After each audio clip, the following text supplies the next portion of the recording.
प्रिय छात्रों, आपका स्वागत है study with Vijay YouTube channel में। तो आइए आज आपके लिए मैथ क्लास 10th का चैप्टर 1.3 से एक प्रश्न है। प्रश्न क्या है? सिद्ध करें कि √2 एक अपरिमेय संख्या है। सिद्ध करें कि √2 एक अपरिमेय संख्या है। कैसे सिद्ध करेंगे? तो इसे सिद्ध करने के लिए इसके पहले एक अंकगणित का आधारभूत प्रमेय है, इसको जानना बहुत ज़रूरी है। तो आइए जानते हैं वह आधारभूत अंकगणित का आधारभूत प्रमेय क्या है। कि माना कि p एक अभाज्य संख्या है। माना कि p एक अभाज्य संख्या है और यदि p a² को विभाजित करती है तो p a को भी विभाजित करेगी। ऐसा अंकगणित का आधारभूत प्रमेय में कहा गया है कि यदि ये p अभाज्य संख्या है और यदि p a² को विभाजित करती है तो p a को भी विभाजित करेगी। ऐसा आधारभूत प्रमेय कहता है अंकगणित का। तो हम यहाँ पे क्या करेंगे? यहाँ पे ये है प्रश्न।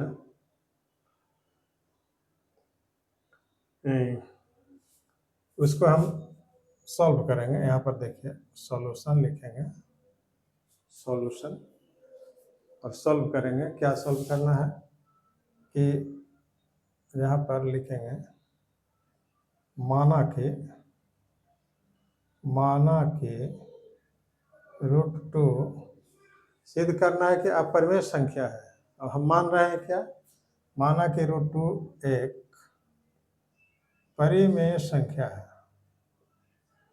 परिमेय संख्या √2 को हम क्या मान रहे हैं?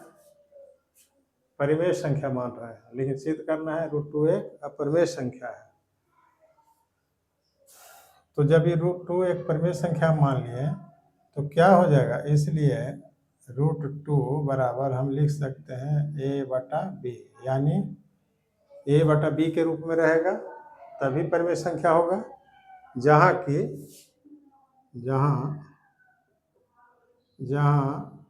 a तथा b सह-अभाज्य संख्याएं हैं। सह-अभाज्य संख्याएं हैं। हम a और b को, जब तक a और b सह-अभाज्य संख्या नहीं होगा तब तक परिमेय संख्या ये नहीं होगा। तो a और b क्या है? a और b सह-अभाज्य संख्याएं हैं। सह-अभाज्य संख्या के मतलब क्या होगा? यानी a और b ऐसा संख्या है जिसमें एक के अलावा कोई उभयनिष्ठ संख्या नहीं है। एक और खुद के अलावा इसमें दोनों में कोई ऐसा संख्या नहीं है जो इसको विभाजित करे, a और b को। एक और खुद के छोड़कर, उसी को सहअभाज्य संख्या कहते हैं। माने सहअभाज्य संख्या, ये दोनों सहअभाज्य संख्या, इसका मतलब है कि a को विभाजित करने वाला संख्या एक और a, एक जगह पर कुछ भी हो वो संख्या, और एक के अलावा कोई भी इसको विभाजित करने वाला और संख्या नहीं हो सकता है। b में भी वही बात है। b और एक के अलावा कोई इसको विभाजित करने वाला संख्या इसमें शामिल नहीं है, तभी ये दोनों सहअभाज्य संख्या होगा। तो मान लिया दोनों सहअभाज्य संख्या है, ये हम मान लेते हैं। अब इसको आगे बढ़ाएंगे प्रोसेस में, तो ये क्रॉस मल्टीप्लाई हो जाएगा, तिरछे गुना होगा इससे। तो हम लिखेंगे और b √2 बराबर a, ऐसे आ गया इधर। अब हमको रूट को हटाना है, रूट को हम हटाना चाहते हैं। तो रूट हटाने के लिए क्या करना पड़ेगा? वर्ग करना पड़ेगा। तो यहाँ लिखेंगे दोनों तरफ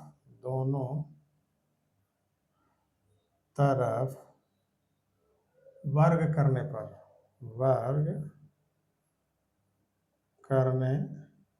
स्क्वायर। दोनों तरफ वर्ग करने का मतलब क्या हुआ, ये देखिए b√2 बराबर a है, ये बायां पक्ष है और ये दायां पक्ष है।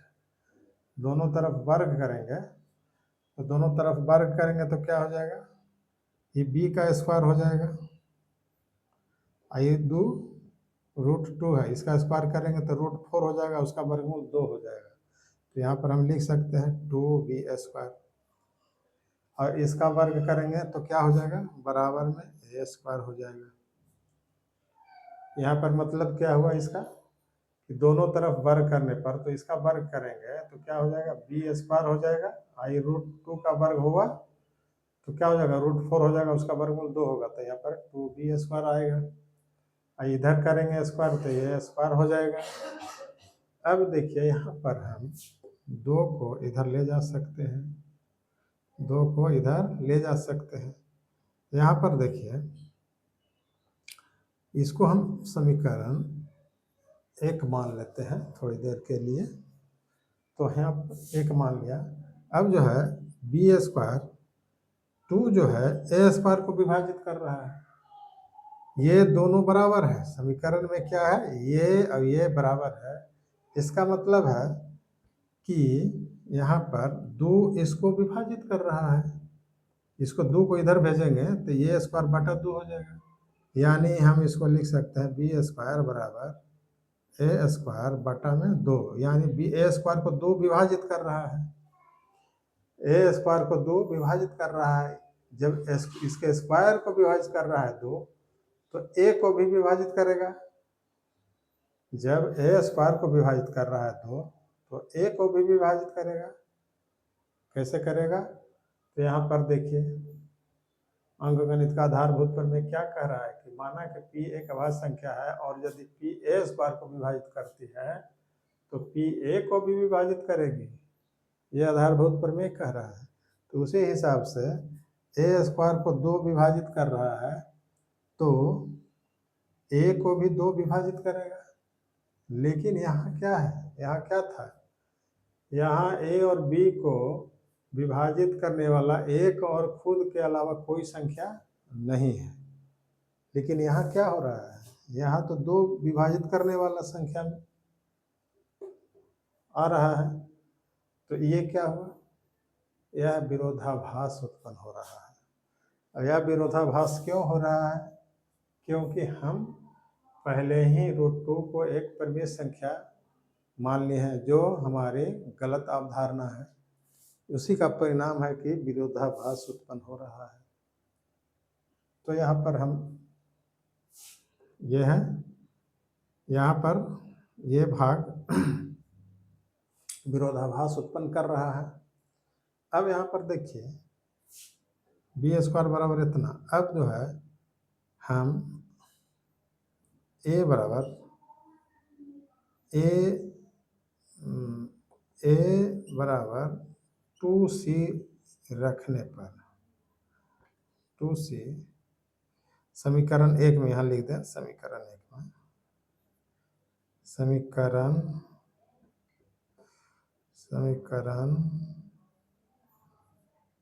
1 में यहाँ पर में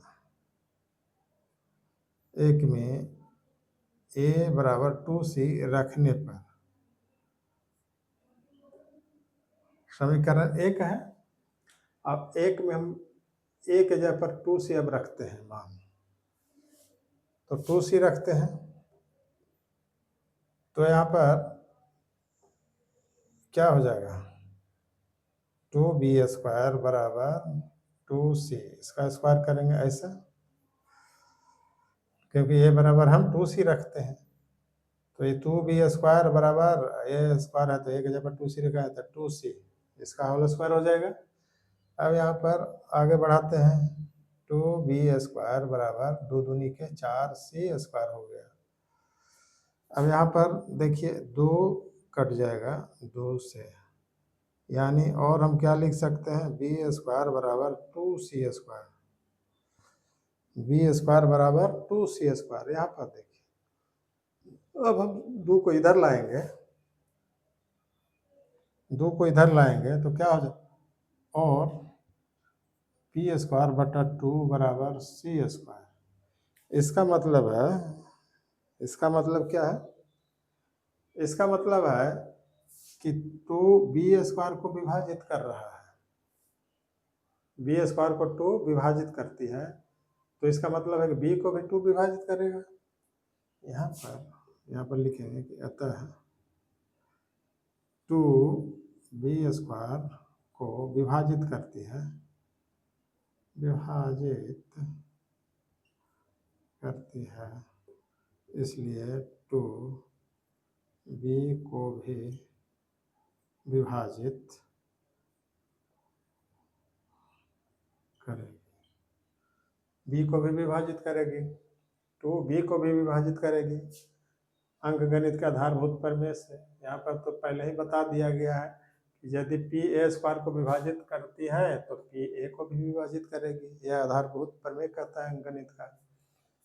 तो यहाँ पर अब इसके पहले हम क्या माने हैं, √2a/b प्रमेय संख्या है, जहाँ ए और बी क्या है, सहभाज्य संख्या है। सहभाज्य संख्या के मतलब का ए और बी को विभाजित करने वाला कोई नहीं है संख्या शामिल ए और बी में जो इसको विभाजित करे, एक और खुद के अलावा। लेकिन यहाँ तो 2 विभाजित करने वाला संख्या है, 2 बी स्क्वायर को विभाजित कर रहा है तो बी को भी विभाजित कर रहा है। यहाँ पर ए स्क्वायर को विभाजित करने वाला 2 है, ए को भी विभाजित कर रहा है 2। तो यहाँ पर क्या हो रहा है, विरोधाभास उत्पन्न हो रहा है।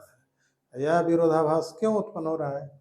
क्योंकि हमने यहाँ पर गलत कल्पना कर लिया है कि √2 एक परिमेय संख्या है, अतः √2 एक परिमेय संख्या नहीं होगा, बल्कि इसका विपरीत होगा कि √2 एक अपरिमेय संख्या है। यही आधारभूत के माध्यम से यह सिद्ध हो जाता है कि √2 एक अपरिमेय संख्या है। तो यहाँ पर हम लिख सकते हैं यह विरोधाभास